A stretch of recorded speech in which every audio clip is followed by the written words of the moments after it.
Assalamualaikum warahmatullahi wabarakatuh. Perkenalkan, kami dari kelompok 4 akan mempresentasikan salah satu materi dari mata kuliah teknologi fermentasi, yaitu disrupsi sel, metode kimia dan biologis, deterjen, and osmotic shock. Adapun anggota kelompok dari kelompok kami, yaitu yang pertama ada Adela Rosalinda, kemudian saya sendiri, Vicky Firmansyah, Dia Hanifah, Siti Alisa dan Siti Alisa Nurfitriani. Selanjutnya untuk pendahuluan akan dijelaskan oleh salah satu teman saya. Kepadanya saya persilakan. Ya, terima kasih. Di sini saya akan menjelaskan tentang apa itu disrupsi sel. Nah, disrupsi sel atau pemecahan sel adalah langkah pertama dalam beberapa proses analitik untuk melepaskan dan meneliti kandungan sel. Proses tersebut sangat penting dalam percobaan fraksinasi untuk isolasi, pemurnian, dan pengujian organel subseluler. Dalam proses homogenisasi, maka jaringannya harus dipecah dan dihancurkan terlebih dahulu, sehingga melepaskan senyawa-senyawa intraselular membentuk suspens sel yang disebut homogenat. Nah, homogenat ini dapat digunakan secara langsung untuk pengujian aktivitas enzim atau untuk mempelajari masuknya suatu senyawa metabolit atau sebobiotik yang sulit dilakukan pada jaringan tubuh.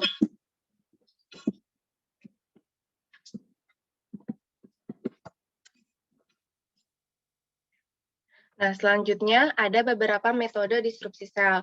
Nah, yaitu dibagi menjadi empat garis besar. Yang pertama ada mekanik, fisikal, kimiawi, dan biologik. Yang pertama ada secara fisika, yaitu metode non-mekanik memanfaatkan pemanasan, pendinginan, osmotic shock, dekompresi gas, kavitasi ultrasonik, dan kavitasi hidrodinamik. Selanjutnya ada secara kimiawi dengan menggunakan asam, basa, deterjen, pelarut, EDTA, antibiotik, dan agen kautropik. Dan yang terakhir ada metode secara biologik yang memanfaatkan enzim dan agen-agen biologis. Nah, pada kali ini kita akan menjelaskan metode disrupsi sel secara biologis dan kimiawi yang akan dijelaskan oleh teman saya.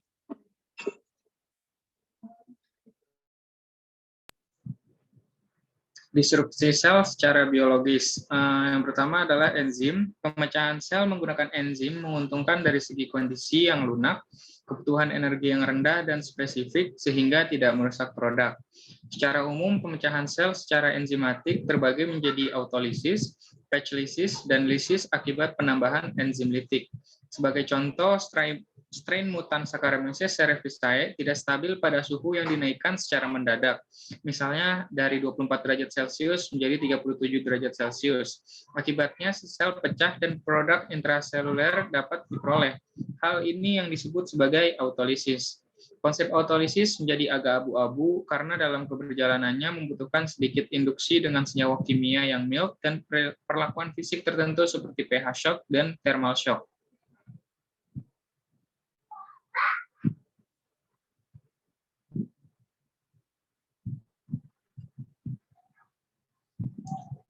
Agen biologis.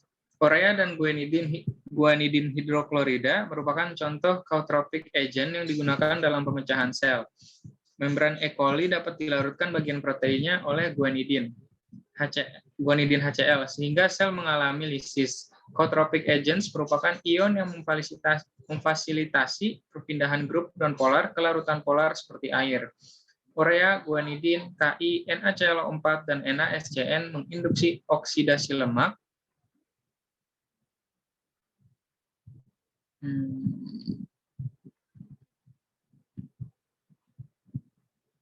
Menginduksi oksidasi lemak yang sangat cepat pada mitokondria, mikrosom, dan sistem transport elektron. Pada penggunaan kautropik agent, oksidasi lipid mitokondria merupakan akibat dari hancurnya struktur membran. Penggunaan ion kautropik yaitu simple, efektif, dan dapat dikontrol dengan baik. Namun kekurangannya penggunaan kautropik agent ini menyebabkan limbah sehingga kebanyakan kautropik agent digunakan pada skala laboratorium untuk mengamati kompleks enzim dan mekanisme membran. Pada bakteri B. subtilis, apabila menggunakan NaSCN dengan konsentrasi 2M, maka sebanyak 24% protein dapat dilarutkan.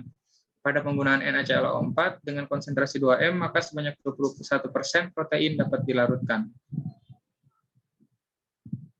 Selanjutnya akan dijelaskan oleh teman saya. Baik, saya akan melanjutkan materi dari disrupsi sel secara kimiawi. Yang pertama ada deterjen. Deterjen merupakan molekul yang mempunyai ujung hidrofilik dan ujung hidrofobik. Oleh karena itu, deterjen mampu berinteraksi dengan air dan lemak. Secara garis besar, deterjen yang dapat melarutkan membran sel adalah grup anionik, grup kationik, dan grup non-ionik. Grup anionik seperti SDS dan garam dari asam lemak, sedangkan garam tetra alkilamonium tergolong ke dalam grup kationik. Contoh deterjen yang tergolong ke dalam grup non-ionik adalah Triton X dan Bridge Series. Dalam pemilihan deterjen, perlu dilihat efeknya terhadap produk terutama protein. SDS mampu membuat protein terdenaturasi. Selanjutnya,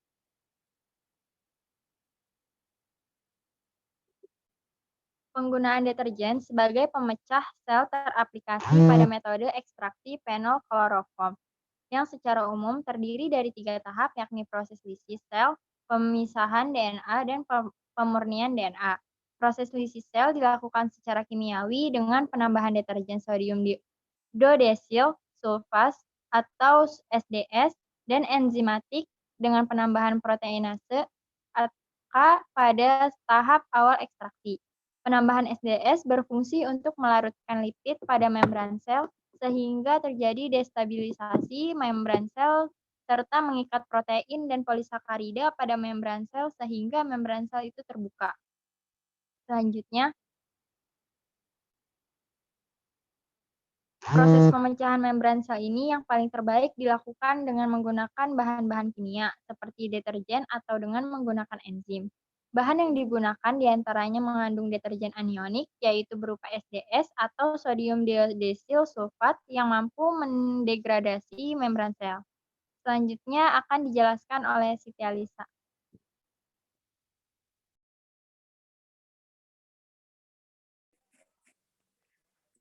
Baik. Selain deterjen, disrupsi sel secara kimiawi lainnya yaitu osmotik dengan tekanan osmotic shock. Di sini menurut penelitian Middleburg tahun 1995, suspensi sel dilarutkan pada suatu medium yang memiliki tekanan osmotik tinggi secara tiba-tiba. Pada literatur lain juga, osmotic shock dilakukan dengan melarutkan suspensi sel ke dalam larutan dengan kandungan garam yang tinggi. Nah, akibatnya sel menjadi lisis. Metode ini yang disebut sebagai osmotic shock. Sama dengan penelitian dari Middleburg 1995. Nah, contoh medium yang memiliki tekanan osmotik tinggi adalah sukrosa 1M. Nah, teknik ini tidak terlalu efektif untuk sel-sel yang memiliki struktur penyokong seperti peptidoglikan. Selanjutnya. Contoh media osmotic shock yang lainnya yaitu sel darah merah yang dimasukkan ke dalam aqueous atau larutan hipotonik, sehingga sel darah bisa menjadi pecah. Nah, bakteri gram negatif lebih rentan terhadap perubahan tekanan osmosa yang besar dibandingkan bakteri gram positif. Nah, bila bakteri diletakkan dalam media dengan tekanan osmosis tinggi, misalnya larutan sukrosa 20%, sampai dicapai keadaan setimbang, kemudian dipindahkan ke dalam air, maka akan timbul aliran air dari media ke dalam sel, sehingga akan menyebabkan pecahnya dinding sel. Nah, baik, saya kembalikan kepada moderator. Baik, terima kasih. Mungkin cukup sekian presentasi dari kelompok kami. Kurang lebihnya mohon maaf.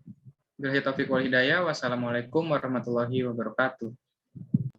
Waalaikumsalam warahmatullahi wabarakatuh. Terima kasih.